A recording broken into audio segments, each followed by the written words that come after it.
just to maybe give a preview of some of the main processes.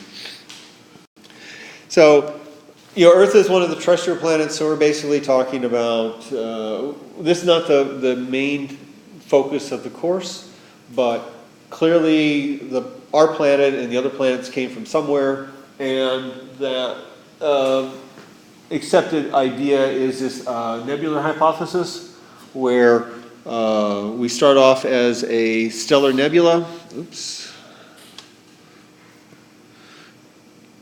Gas, dust, various materials that collapses under its own gravity, and there are some interesting aspects to control that process or not. But as the cloud collapses, we develop this protoplanetary disk around a protostar. And as gravitational collapse continues, this all works itself out to a star in the center and planets around the outside going around. This is all pretty much just physics and conservation of angular momentum. As you've all seen, figure skaters bring their arms in closer to the center of the mass, the spinning speeds up. So you have a slowly rotating cloud of gas. As that gas contracts under gravity, it spins faster and faster, and it also flattens out in this pancake shape. We have an issue of the snow line, which is not an alpine skiing term. Planets that form close into the stars tend to be rockier planets because volatile materials are volatilized and they're not as easily captured. But the asteroids and gas giants that would typically form out in the outer reaches of the solar system tend to pick up more ices and so forth. That's a very simplistic view of solar system formation. We know now that things are oftentimes a lot more chaotic. You might have gas giants that form out in the nether regions of the solar system, and as they plow through the gas cloud, they go careening in toward the sun, destroying or scattering all the inner planets in their wake, throwing them out of the solar system or causing them to go into the sun. It's possible we might have had one or two other gas giants in our solar system that ended up in the sun. It's pretty clear that Uranus and Neptune probably switched positions at some time under the influence of massive Jupiter. When you say ended up in the sun, you mean ended up in the sun's gravitational... In the sun. I don't know, I'm sorry. I don't really know a lot about the solar system. Well, the sun is this big ball of hot gas in the middle, right? So if the Earth... If some some large object came by and screwed up our orbits so that we went careening into the sun, we would basically burn up and we would be vaporized and we would become part of the sun. Yep. Yeah, the interesting is we now have Juno in Jupiter's orbit. Yep. Yep. That's going to be cool. So part of this process of forming planets like a terrestrial planet like the Earth is accumulating a lot of the junk that was present early in the solar system. So you have small things colliding to form larger things, colliding to form even larger things, and then something, a largish planet like the Earth gets established. It's got a lot of gravity, it pulls lots of stuff in. And so early days, Earth was not very nice. Because it's sweeping up all of this junk from the solar system. Think about, how many of you watched Armageddon, or what was the other one that came out? I just saw Armageddon last week. Okay. There were two asteroid impact movies that came out the same summer. Armageddon was actually the hulkier one, but yeah, imagine that going on every day. As these protoplanets are drawing stuff in, things are going to get hot, and and I also saw the fifth element recently, last week also. Which one? Like the fifth element. Oh, Fifth Element. Also, when, yeah. Yes. I don't know if that has anything. A little less bearing on More, planet. sci-fi. Uh, I'll let you guys know. That's what my son likes. But you know, if the planet's large enough and it gets hot enough, it's going to melt.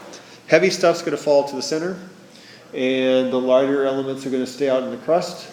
And when we get to talking about internal processes of the Earth, this is a basic situation.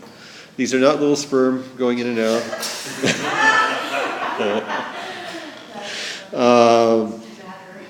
You know, heavy elements like iron, gold, and so forth, and magnesium and copper. You know, they're all going to be tending to sink down. Lighter elements like silicates and so forth are going to be preferentially up in the crust. And you know, we'll talk much more in detail about the structure of the Earth when we get to talking about those internal processes, how we can use, you know, seismic data and so forth as a way to figure out what's going on inside. But what I mainly wanted to do is say, you know, given that we've got these terrestrial planets, there's a finite number of major processes that are going to sculpt the landscape, shape the landscape on these planets. So impact cratering is one, and it's less relevant for many of the landscapes we look at on Earth because impacts are a lot less frequent than they used to be, and we have weather that leads to erosion that tends to erase impacts. But which location is this, Allie? This is a meteor crater in Arizona. So this is a relatively recent impact, a couple of tens of thousands of years old. No, maybe less than that. And so it's not been very well eroded yet. And that's the gigantic one, the observatory in the isn't it?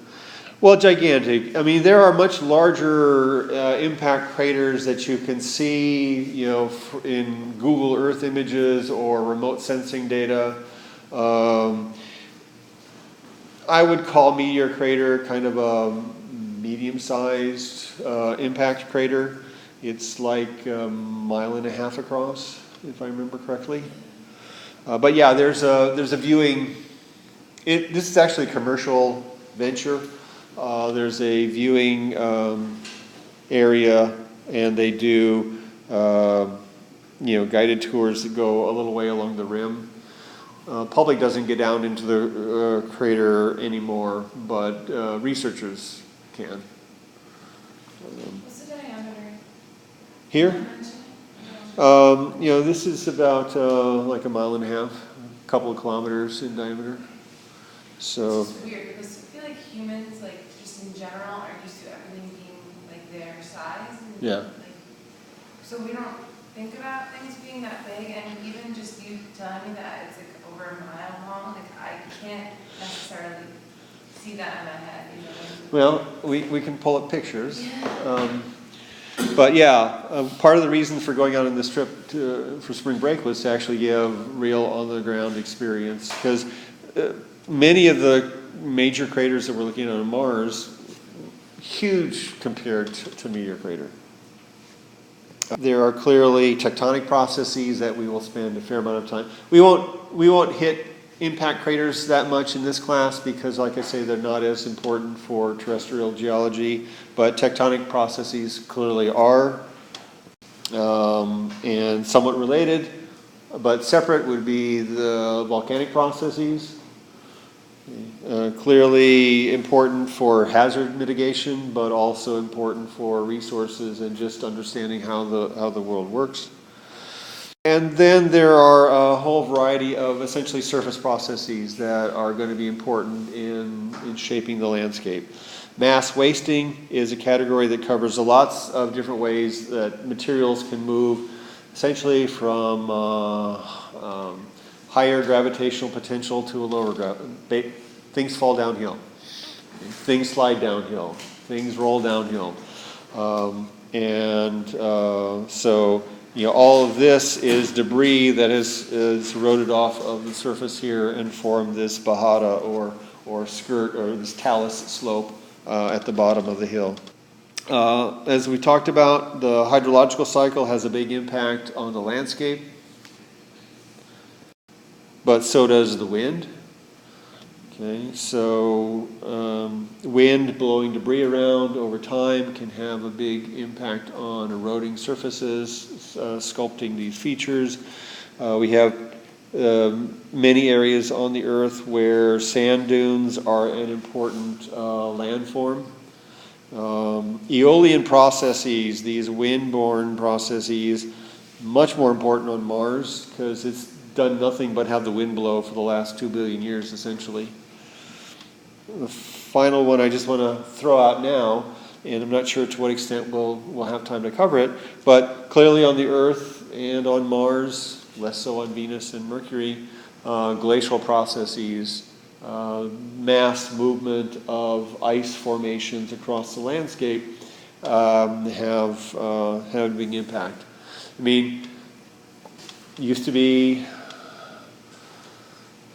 3 to 4 miles of ice covering this area at the last glacial maximum.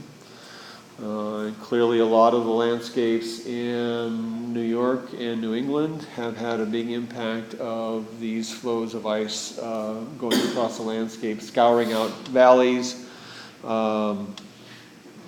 transporting materials and dropping them off in areas where they are nowhere near where they originated. Okay.